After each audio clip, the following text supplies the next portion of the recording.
What is up, everybody? It's Dr. Vibe here, host and producer of the award-winning Dr. Vibe Show, the home of Epic Conversations. I'm the host of Epic Conversations 2020 Best Podcast News Award winner 2018, Innovation Award winner given out by the Canadian Ethnic Media Association. And I host the only online show in the world for fathers and dads that is sponsored by Dove Men Care. It's also co-sponsored by Dad Central, Canada's national fatherhood organization. And I am the board chair for the Global Food and Drink Initiative, which is a multimedia not-for-profit that showcases Blacks in the diaspora that are doing their thing in food, wine, and travel. It's the Morning Vibe live on July 9th. And July's already just flying by already, but let's keep it here. Let's keep it going. Let's go the media star, Mr. Ryan Oneil Knight. I was going to say that too, is keep it present, because 9 days in, let's not say it's flying by. I am enjoying July, enjoying this weather, even though it's been rainy a couple of the past days. But for those that don't know me, my name is Ryan Knight, one of the co-founders of the Afro-Caribbean Business Network. We work with entrepreneurs of African and Caribbean heritage to figure out what stage you're in today and help you create a blueprint to scale it up for the future. Actually, I like how that flows. We actually should put that on our website. And Tagline it.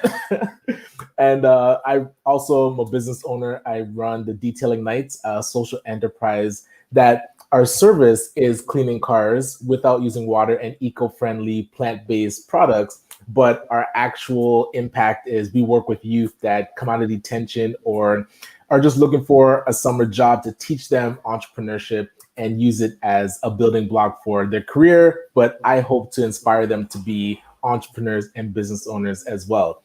What's wrong? Yes, the next business owners. We have another star. All right. Okay. Go ahead and close that door. There we go. And there's the up and coming new co-host in the Your Future. Yeah, he'll co-host one soon. There you go. What's been going on this week? I had a couple questions for you this week. When you come to me with questions, because you're the man that everyone goes to. So when you're coming to me for questions, there's something up. I'm feeling like a lot of things I'm working on are starting to make progress, but I always like hit a barrier when, and my question for you is, what do you do with a person that lies? So if a person lies to you, and I'm tying this back to, hey, we talk about the government off and on, and I realize that when the government lies to us, what do we do? Everybody makes that joke about politicians all the time, but it's like, what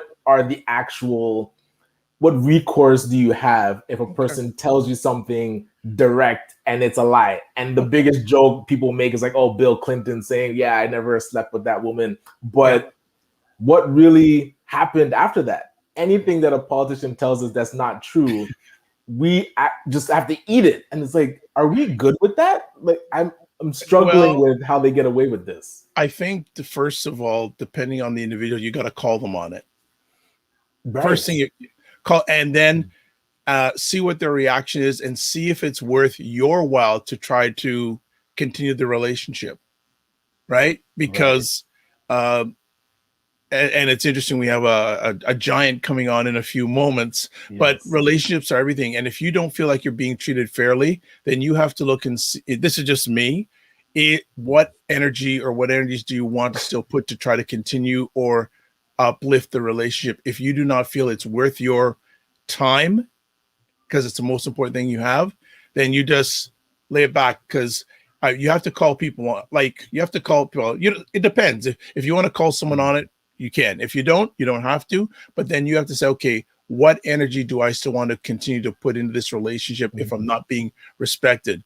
My father, old man Jamaican, when he was raising me, said, look, I don't care if you sweep, if you're a beggar, all I want you to do is have manners and respect. Manners and respect. Manners and respect. So if you're not being treated fairly, then you say, okay, look, you call, if you need to, call the person on it. And if they're not willing to go any further, then you have to make the decision. You have the power to say where you want that relationship to go, because the government is not the only game in town. And this gentleman that's coming up will certainly attune to that. I hope that's helpful for a minivan masterclass, and we can chat more offline. And I appreciate that. And that's where, our guest, because I feel like aligning yourself with more people that are doing for ourselves and helping to build actual infrastructure or things that empower the Black community so that we can wean ourselves off the government and not have to go out for handouts. So our guest today is Marlon Stephen. He's our second time bringing him on because I wanted to talk more about the angel investment, or the Black Angel Summit that I believe is coming up, and also just the Black Angel Network in general, because I feel these are things that we're missing that would actually help us be able to call out people that lie to us, that say they're for us, and we can build our own. So Marlon, it's a pleasure to have you back, sir. Thank you. It's a pleasure to be here. I will tackle immediately, that question that you asked. I'd be surprised if you didn't. No, but I was on, I believe, the question, like it when he realized that. And I remember, because I had to, kind of turn off my mic and turn off my camera, because it would definitely betray. I couldn't hold my disgust for what was going on. And again, it's just, unfortunately, there's a number of folks within our community that have jobs that are tied to that government, right?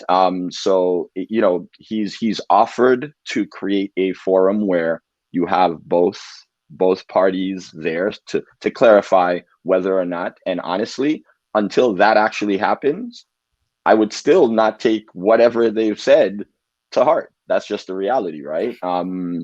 And in that position, you come with even more clarity, because this was said, and that's why Dr. Vibe's right. If that is said, you do have to call it out, because that's a clear ploy. And it's just like any fable or anything. If a snake is a snake, they will bite you. That's what the snake does, right? It will bite you at the worst time. I think it's more like an alligator or crocodile or something. It's about going across the stream. Oh, the scorpion. Right? Yeah. Yes, right. The frog. It's always the same, right? That's what it is. It's going to eat you. That's the point. That's what it's going to do. And whether it's now or another critical time, that's what's going to happen. Hey, I have pictures with Justin Trudeau, and I was with Morneau, who was the previous and he let him take the heat. You know what I mean? It's like, hey, go. You need to sacrifice yourself, because we need to cover up this lie.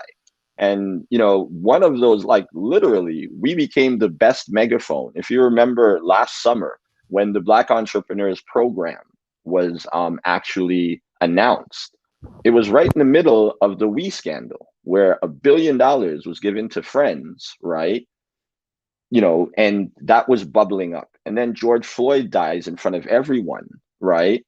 So who would have the biggest megaphone after that?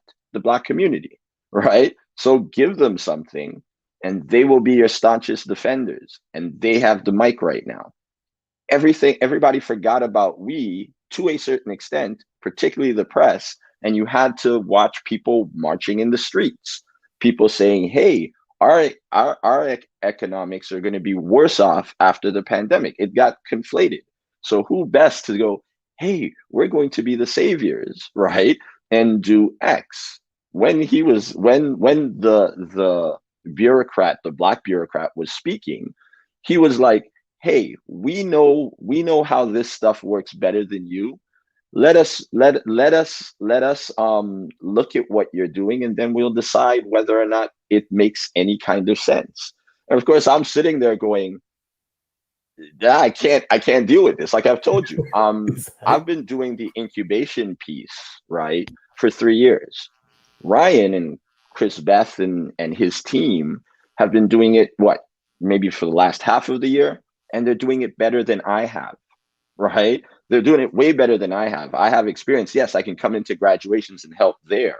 I can help now in a sense, but I didn't know how to get the community involved as well as they have.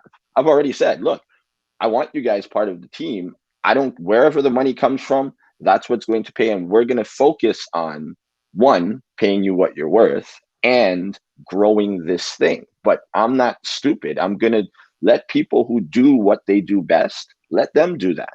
Let me do what I do best. I can come in and help get these folks to financing, get them to that business.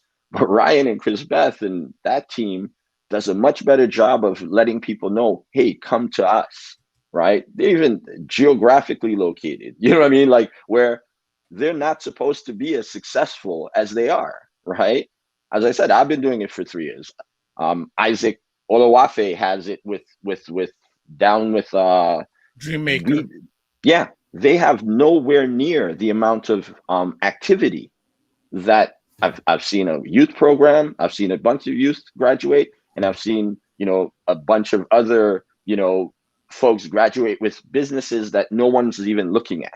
And it's like, wow. And those are real opportunities. Yeah, I might have, plan to find some other cool stuff, right? But I'd rather be hanging with them, right? And building that, because that's what I'm building is going to actually be able to execute, work with, right? And it's not an ego thing for me. It's, I want to see it get done.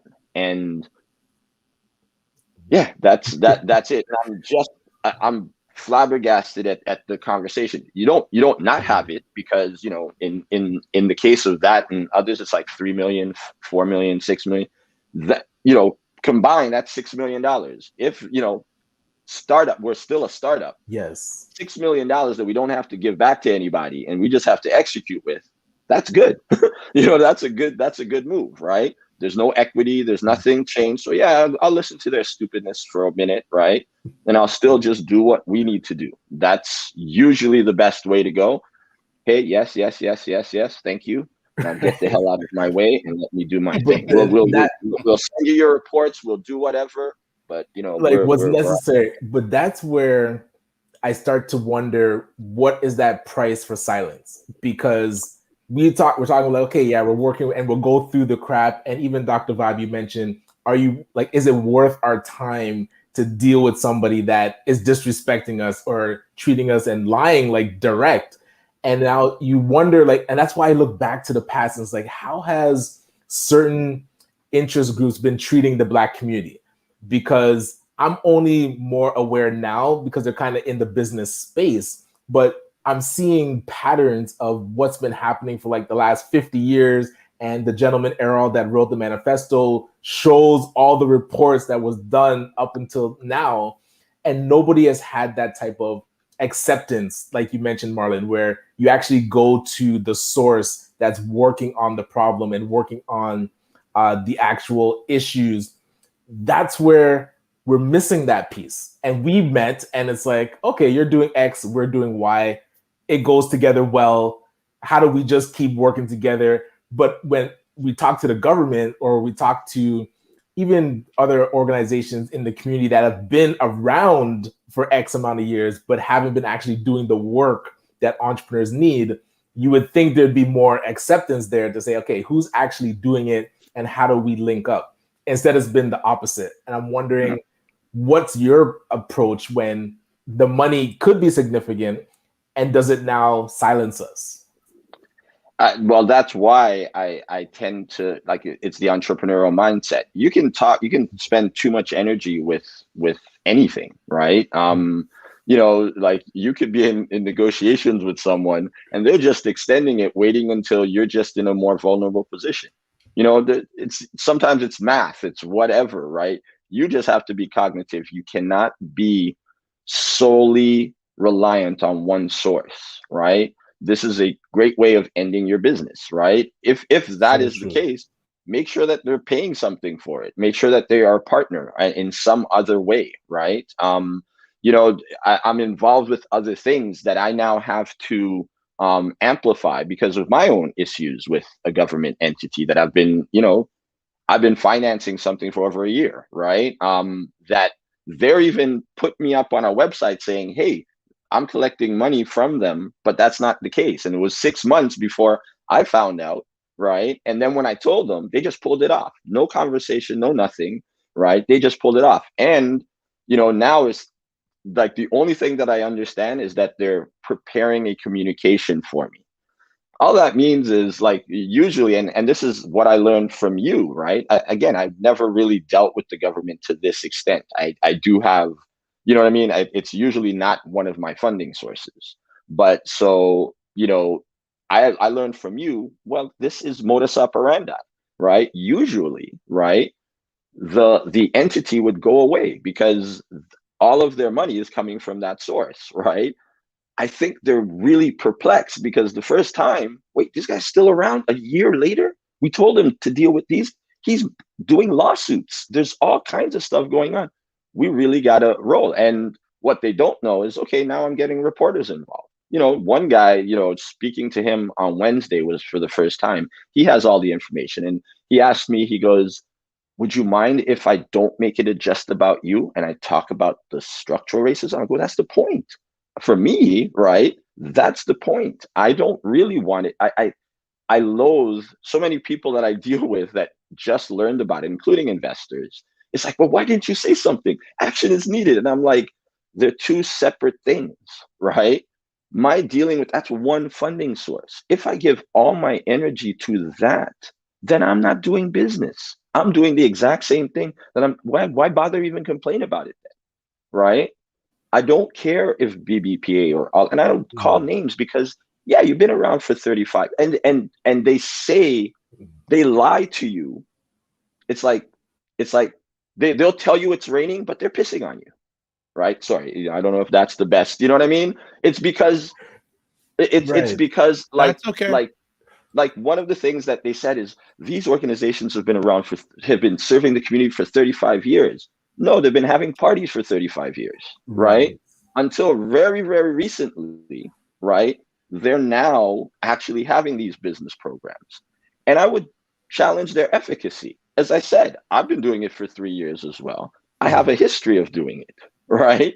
But Ryan's been doing it better as far as getting folks involved. And that's not just because we vibe or anything like that. Even the all of the surveys, which are really because think about it, right? They talk about the program, the loan program, as a success. They have 13,000 respondents. Like, so it's 13,000 people. We don't know how many actually got accepted, but 13,000 different folks, right, went to apply for loans. 13,000 never applied to any of the surveys. The discrepancy is like these folks, you're getting a bunch of nascent people going and asking for money. That's not a success. And worse yet, if they get it, right, because they have no idea about revenue, cash flow management, any of the things that they need to know to turn that 250,000, if they get that high, to not be an albatross. And actually, right? I'll even give them the benefit of the doubt.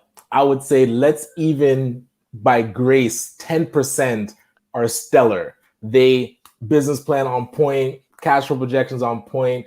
They take that money and they're able to grow their business. Great. 1,400 businesses succeed with the program.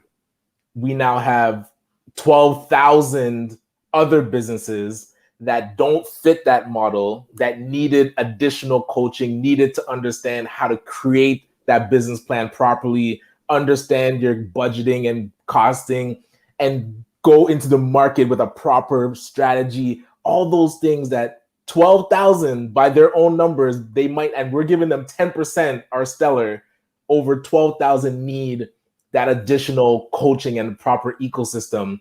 And again, on the government's own website, they released the program in reverse. They said the ecosystem was supposed to build, or the loan fund was supposed to build on top of the ecosystem.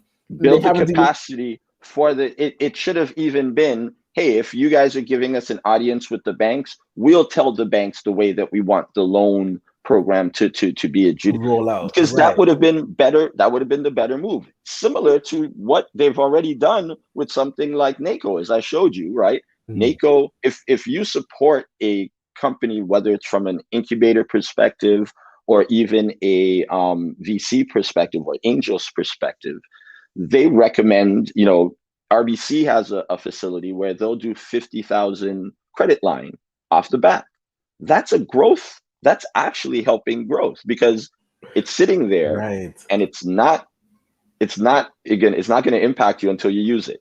And then when you use it, it's still there, right? So when you pay it back, so it is for those things where maybe you get 30-day net. You have a 30-day net payment schedule because all the corporations saying, no, we got to go 30 days to get you involved, to get you your money, right? Okay, cool, right? You now have that facility to make sure your payroll keeps going. The things that you need to keep doing are there, right? And when you get that money, you pay it off. Then maybe you can go to the bank a year from now and say, hey, I need 50,000 to be 150,000, right? Because shown track record. Plan. Exactly. Right. It deepens the relationship with the bank. The other way, it's completely the opposite, right? It's like a term loan where your difficulties can't show up. It's like you just missed 2 payments, right? We had to increase the rate, right? And even put more burden on you because you've missed 2 payments. That's in our policy. Yeah. It is like and unfortunately, again, right? People are praising this, right? Like I've seen it with supposedly business people, but it's not. It's skewed to the banks. It's skewed to a great PR move. And for people who really care about creating the ecosystem, it can't do anything but make you angry. It can't make anything but make you think this is way more insidious than you at first believed, right? This is what structural racism looks like, right? That's what it looks like. It is, and whether or not it has a black face, because, as you know, the person talking to us was like, hey, you know what I mean? And there's a reason why he is now, right? There's 2 people of color that are there because they're like, oh, well, we know what we're doing. You look at their resume, it's like they've been advisors for 20 years and they had a business 3 years ago. And it's like, no, they jumped their business to go be advisors, to be the face. So it doesn't look like there's racism. It doesn't matter. Like, a bad cop inside of a cop situation. Yeah, you're infected by the system. That's it. It doesn't matter what you're doing. So true. And actually, a question came up about Square Circle Ventures. Would love for you to touch on just what Square Circle does and why entrepreneurs. Can we discuss that after the break? We'll come after the break. No problem. Yes. No worries. All right. So we'll discuss that after the break. We are here this morning with Marlon Stephen, and he is laying it down in regard to him and Ryan are showing their love for the government practices when it comes to helping Black Canadians. We're here on the Morning Vibe. So we're going to take a quick break and we'll come right back at you. Don't go anywhere. What is up, everybody? It's Dr. Vibe here, the award-winning online host and producer of Dad's Talking. Dad's Talking is an online conversation that I'm having with dads from around the world. Here's a look at some of those conversations. There are programs out there who will help you. There are people out there who can help you understand your child better, yourself better, your role in life better, how to be more successful. And I said, hey, Toad, what you doing here? And he said, bro, are you okay? And in that moment, I realized, I was like, no, I'm not. And all they kept saying is, God said, hold on a little bit longer. And they just held me. They fed me, they held me, and then I went back to my boy's mama house and went back to sleep. it's just finding something that you can relate to and relate on, finding something you can talk about, that common ground. That's where that relationship's forged. Check out the conversations via the website address on the screen, the Dr. Vibes Facebook and YouTube pages. We are back, having a wonderful, epic conversation this morning with Marlon Steven of Square Circle Ventures, and one of, I guess, our number one supporter, Christopher Lawrence, is asking Marlon, can you explain the Square Circle Venture? So Marlon, please do that. No problem. Square Circle Ventures. I'll start with the name. Unfortunately, it was originally KPDI Ventures, and I'm a serial entrepreneur, right? So, we talked about NewNet, I think the first show, right? So during NewNet, I met a number of young high school kids, right? Including Carl Patrick Dion Interactive, which was his side hustle. He learned HTML with NewNet, those types of he grew that into an amazing career at almost every digital startup. So a lot of there's so many that kind of started small but grew. Devlin eventually he wanted to go out on his own, but he always had this side hustle for doing, different things. Like he at one point had Fairwood Hotels, which was the Delta chain, had two, like Fairmont hotels, where a lot of the kind of downtown. What's that big one across from Union Station? Right, one of the biggest. The Royal York, and those are luxury hotels, right? He was, managing that, right, as his side hustle, right? And not just that, the whole thing, whether it's loyalty programs, he was pulling those things together. So when he was just fed up with Devlin, he wanted to go out on his own. He calls me. At the time, Facebook pages were being done, and a company called SynCaps was doing that. So we got Tim Hortons, JP Morgan Chase, a whole number of clients to start off, right? So I was like, yeah, let me help you grow this, right? Got a Maybelline with some friends and stuff. So we built Maybelline's infrastructure site. We did well, right? And yeah, I kept helping a lot of those young folks that were working with me on some of those other projects, right? One of them went on to create, like we've talked about, what's that thing?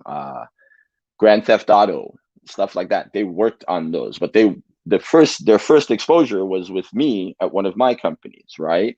So yeah, I wanted to, then the Ontario Black Youth Action Program came up, and I was like, and it started at KPDI. It was like there would be companies coming to us like with maybe okay ideas. We're building their prototypes. And then it was like, they don't have money to finish it. So it was like, Marlon, start looking at maybe helping them get some financing, because I had those kinds of contacts. And it was interesting, but I didn't a lot of them were white companies and stuff like that growing. So the Ontario Black Youth Action Program kind of got me to look at the community at doing that. So it was like, love the idea. This is how I want to do it. So I did a proposal. We won it. It was 1.5 million over 3 years, and KPDI is there. So it's like, hey, yeah, let's do it through KPDI. We had office at this point, 3,500 square feet. We weren't using, because they were having some issues, so they were winding down to some extent. I was like, all right, I can make KPDI Ventures the new thing, right? And started putting things together. That's when Valence would come in, because I went out to LA. We talked about that pipeline issue. How do we start solving it? They had money, so they were like, we're going to drop 2.5 million and we're going to start building it, right? So it was like, hey, yeah, it will help me on my end, because I have this Ontario Black Youth Action Program. It will literally solve all those. Like, I will be able to say, I've exceeded all of the things, and, hopefully, maybe there'll be more money. But I went to focus on more of the investment. So, other things happen with that, but Square Circle evolved from that, right? So the intention was to now develop, right? In my research or in my execution of this, I recognize one of the newest both technologies and statutes were the what they call equity crowdfunding, right?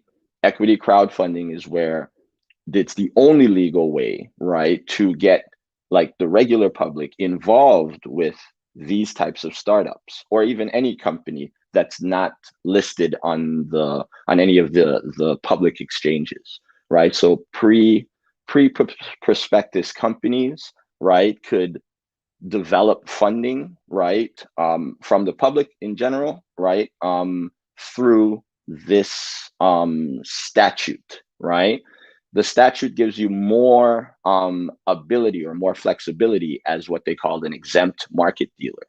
So I'm in the process of becoming an exempt market dealer. There's a lot of regulation issues around that, but then I could utilize, yes, both institutional or angel type funding, which again, that's about qualifications. Either your net worth is $1 million, or you've made 2 years annually of more than $200,000, right? As a salary. That's when you technically be an angel investor and invest in non-prospectus backed securities or companies, right? So by being that, it would be the first time that the community could actually pool money together to invest in companies pre-IPO. And of course, you could also invest in funds and other things where maybe I could then take that and maybe take over a company that I've been looking at, and again, just make people rich. It's like it's the first time that something that statute was created by Obama with the Jobs Act in the US. And here, a lot of the security exchanges kind of opened up to allow that. Very stringent rules, but it exists. We don't own any of this, and then next to a bank, right? This is probably the best, most flexible, and essentially you can buy a bank through something like this. So there is a lot of targets and things that strategically I'm going to do. And now that I found Ryan's more than capable of doing the incubation piece, I might be able to, hey, you do that, but it's I'm going to go off and do the other set of things that we need for that ecosystem. And I wanted to ask around, I'm not going to ask you why other Black focused business organizations haven't jumped onto that type of regulation to say, hey, we've been around for X amount of years. That is an important way that we can now develop funds and invest in ourselves. I want to ask you, at what stage would an entrepreneur engage with Square Circle Ventures? Like, when do you want entrepreneurs to really tap in? Where do they have to get to? Immediately, really. Like, and it's very similar to how you've engaged, right? Because I recognize people are at different stages. You know what I mean? I'm not going to penalize them for not being at a stage. And what I've learned in startups, like, I say I'm a serial entrepreneur, but there's been times where I'm entrepreneurial as my contract or how I design my contract. I haven't really stopped my business. It's just, it's better in a larger organization, right? Like Hooked. Hooked was a great example. Another VC-backed venture, right? And Sadiq, a friend of mine that was heading Vibe, right? He was being strung to all of those startups, right, as a consultant, but he was like getting, $100,000 here, $100,000 here, $100,000 here, and he would show up, for a couple hours a week and get that going for years. So he wanted me to get involved, and I got involved because of the team that was there. There was a bunch of Harvard grads, investment bankers. Hey, I want to learn that, right?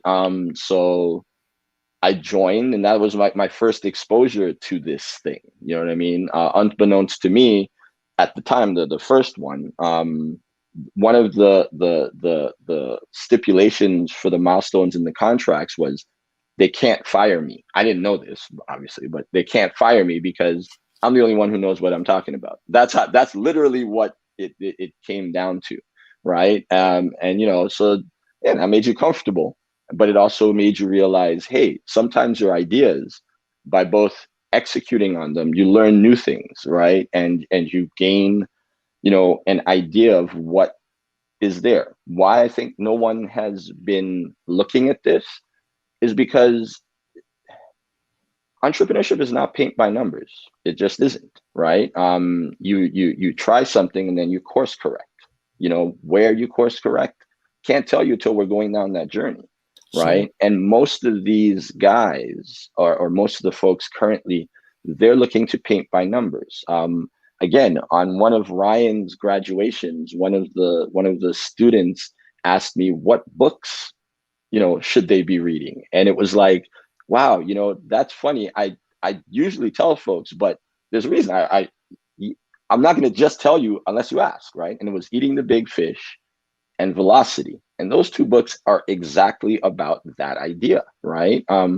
The whole premise of Eating the Big Fish is, first you have to know what is the big fish, right? It sometimes is someone's market share, but it could be the concept of free, right? That is your battle, and if you don't solve that battle, your business isn't going to work anyways. And it's like a set of exercises to get to that. And again, I only know growth now. I realize it's like the reality in business is you grow or you die. It's just like a shark, right? Shark has to keep moving, right? There is no such thing. The idea of keeping your business small actually keeps you vulnerable, right? It keeps you very vulnerable. So Marlon, right? if I just want to interrupt, Christopher has a question here.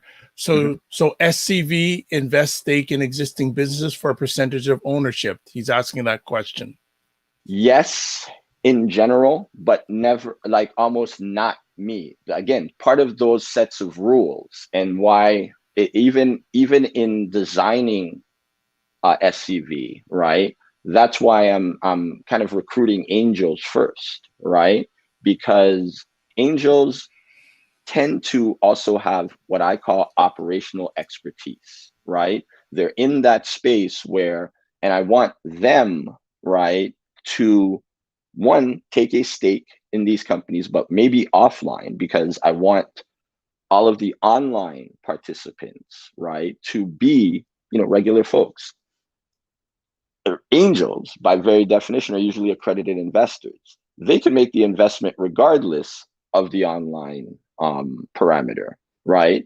But they don't have limits on what they can put in. So again, the structure of how we're doing it is, yes, we're making an investment into those companies. Like right now, it would be at Ryan's stage, or what I would call Ryan's stage. So Ryan's the incubator, right? It's almost independent of what we're going to call it Msusu as well, for a number of reasons, right? I think it's culturally, it says something, right? But it is, there's the two existing companies that are doing this are just doing it as commercial enterprises. They don't have a community component like I'm intending to have, right? Front Funder, right? And it's spelled front, FUNDR.com, and Equivisto, right? Both say, invest in local businesses. For as little as $100, you can invest in local businesses. It's great, right? But that's it. Like, really what they're doing is, it's still numbers. The company has to pay $2,500 to be vetted, right? So just to get onto the system, they have to pay $2,500, and then they're going to get 7% payment of it. Maybe they have no equity in it, right? The incubator in our stage, right, will, again, they're trying to prepare them to be funded, right? That's the be all and end all. We learn things about them. Where do you want to reach, right? All of those things are going to factor into, well, what's the pricing? What's the valuation that we want to take it into this public realm, right? Because yeah, it might be where this company wants to be a grocery. That is not high growth. I don't talk to VCs about a grocery unless the grocery is thinking of, becoming Whole Foods, and they have a unique strategy to, return thousands times what, the investors are putting in, right? So again, the incubator then becomes the main hub, because that's where we learn from the founder, from the group, Where do you want to go? Right. And then we help them chart a path to get there. And the negotiation between them, they could say no.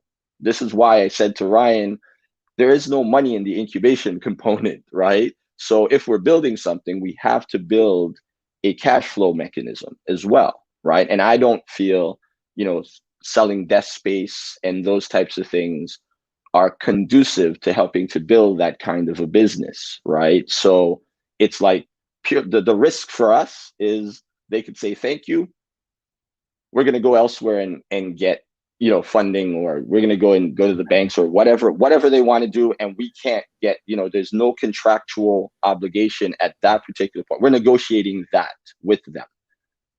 That is separate to now the Square Circle Ventures as a whole getting funding for them, right?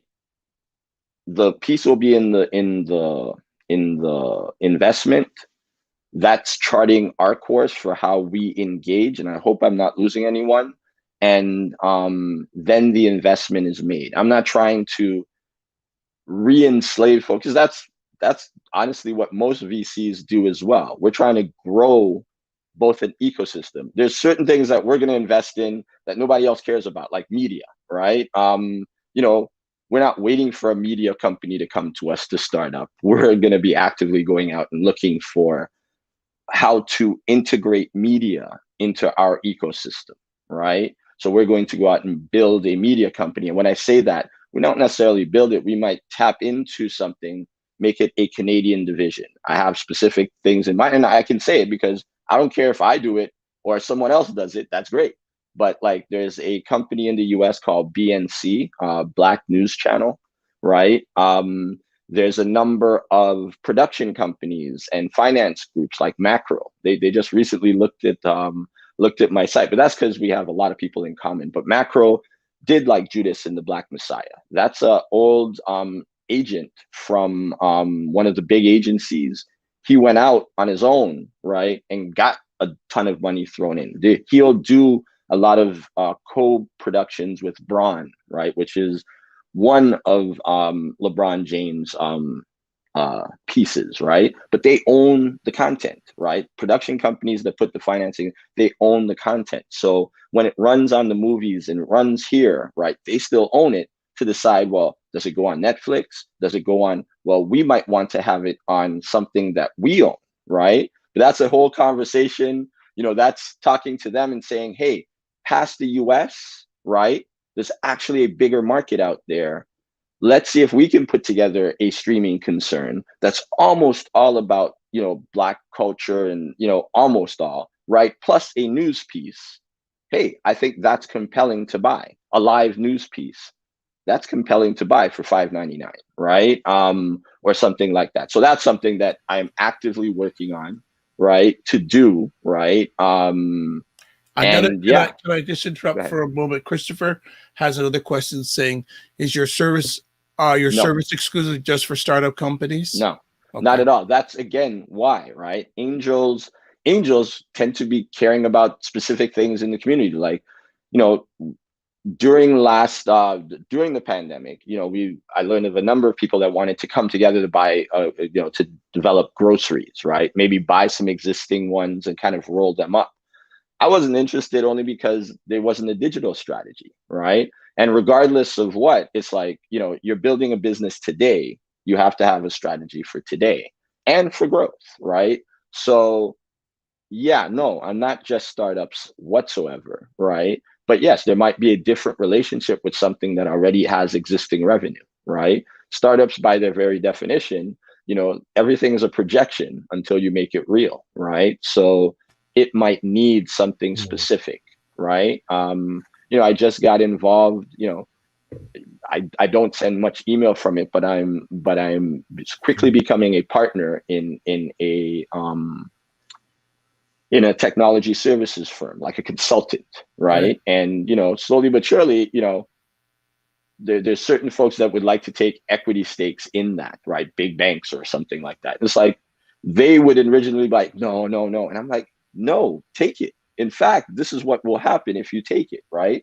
You take that, they take a stake in you. Make sure it's not controlling stake, obviously, and make sure it's something that you're comfortable with. But then they have to return on that investment themselves, right?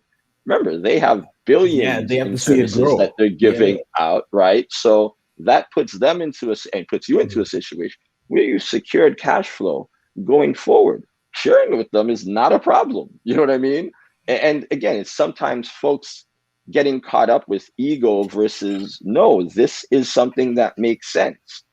As long as you can strategically utilize it, it's something to look at. But people like to, the concept of ownership is way beyond of what its strategic importance in you delivering. You know what I mean? Right. We're it's quickly something running that you out have of to do. time here. Yeah, So before No worries. we yeah, wrap up. one more Last quick question? question. None. Chris. There's no such thing. Oh, from Chris. Yeah. Okay. Yeah, there's no such thing. Marlon, before we let you go, also, you have an event coming up. Yes. Please tell us about it. Again, we had it for July 15th. I spoke to some folks at Black Enterprise because I want to, if I'm doing something, I want now it to be like to pull my full weight of press behind it, right? So, and I have issues with the way that the entity is communicating. Plendify. Plendify is an excellent platform that I believe can and most likely will become the Alibaba of Africa. But there's a number of issues on the way there, right? Including they're currently promoting themselves as a business to business marketplace, right? But if you go to the site, it looks like you're only like a retail. It looks like a traditional retail. There's reasons for that. It will evolve into that. But I'm concerned of what, someone goes to it, right, after seeing it, whatever, and they can't facilitate. My experience is like, oh, that's not what that is. And it kind of creates a brand that's antithetical to what it's looking to become. And that's a problem because then it's like you're fighting with public perception on the way to trying to be what you can't make that many pivots. So it's like, let's ensure that the communication's right. Let's make sure that when we make this presentation, it has the impact that we're looking to have. So that future events will also, because yes, one of the future events is the Black Angel Summit, which again, we're waiting for specific kind of like what is the strategic impact. Like, Dr. Vibe was in on the call with that, right? And like I said to them, I don't care when the date is. It just has to have the most impact that we possibly can have on doing it, right? I don't want to do it just because I put up an artificial date. So that's one of the reasons why I haven't advertised it. And unfortunately, I can't give you that date until the production is now sitting it. But yes, check out Plendify. Please tell me whatever you see that's wrong. That's what it's for. Like, you keep something in beta and you keep it very quiet so that you can figure out all the kinks. And then when you launch with all the fury and momentum that you're going to need and stay with. All right. Ryan, anything you want to add before we let Mr. Steven do other things? No, that was my last question. And really just appreciating the fact to see something like this in motion and seeing like the Black Angel Network and the summit coming to it's as an entrepreneur, it gives hope, like when I was initially running my business and you didn't have these things to look forward to, now the next generation coming up, we can point them in those types of directions. And it completely, I feel, changes the paradigm. So I'm looking forward to seeing this develop and investing in our first Nsusu, you said it's going to be called? Nsusu, yeah. I'll be Nsusu. So Nsusu. Yeah, it's funny because like at your graduation, a number of people said, hey, I'm building my business. But 25, I would love to be able to invest in another, right? Yes. And this is giving that one opportunity to do it. And trust me, it's $1.5 million that you don't have to pay back, and your partners just invested with you. So it's a different thing than the loans that we're seeing. And I think it's that much more likely to have success because you're not alone. You're not going out there to learn and not benefit from the things that many other people that's what they're there for. They can help you learn, and they're going in with you. They're putting skin in the game. Absolutely. And they want to see you win. Like, that's the difference. Yeah. They have to see you win because they put in The their money. money's in there. That's Exactly. the point. That's Yeah. Exactly. total shift. Exactly. Well, Marlon, as always, thank you for taking the time. We'll catch up later No on worries. today, as Yep, always. for And sure. thank you for adding always positive value, and most important for you and your family, give yourselves grace. Thank you. All right. Thanks again, Marlon. All right. You're available Take care, anytime. everyone. Come on in. Another great conversation today, sir. Yes, I am. So what's going on with your weekend? Because when the suit and tie is on, that means top of the hour. Hey, gonna follow up next week. There's a lot of calls about people that are looking for funding and being able to help them point them in the right direction. So definitely set that up. But this weekend itself, my daughter's birthday is next week, so gotta set up all the Zoom parties. We're still doing a Zoom party. We're not totally with the in-person just yet. So yeah, she's gonna be having her get to see a lot of her friends and family, but unfortunately it's still Zoom. But yes, we'll do our best with what we got. How about yourself? What's happening this weekend? Doing some cleaning. Also tomorrow night have State of Things, which is weekly conversation with Aisha K. Staggers and Jill Jones. Will be laying it down on basically what's going on socially and politically in the United States. And then on Sunday at 5 p.m. have Black Canada Talking. It's a new special. We used to do an end of month roundtable with Elle Jones, Sarah Yango, Warren Clark, and Cesar. Nadima Musa. Now, because it's been so popular, we're now doing it bi-weekly. Okay, excellent. So this is the first of the bi-weekly conversations will be this Sunday. So follow the Dr. Vibe Show, subscribe to the YouTube channel, subscribe to Facebook. Yes. And you'll get a lot of information. And I know that Ryan has his time, but I want to leave with a word here. So it's going to be very quick, but I want to read something. And this is called Here's How to Be Right. Just because you're smart doesn't mean you have to be a jerk. Let's get it right here. It's easier to be clever than it is to be kind, but it's kindness that matters. That's what the virtue of justice is about. The virtue of wisdom comes to play here too. The more you know, the humbler you should get, not the other way around. It doesn't matter how bright you are. It doesn't matter how educated you are, how right you are. You don't need to go around wielding it like a weapon.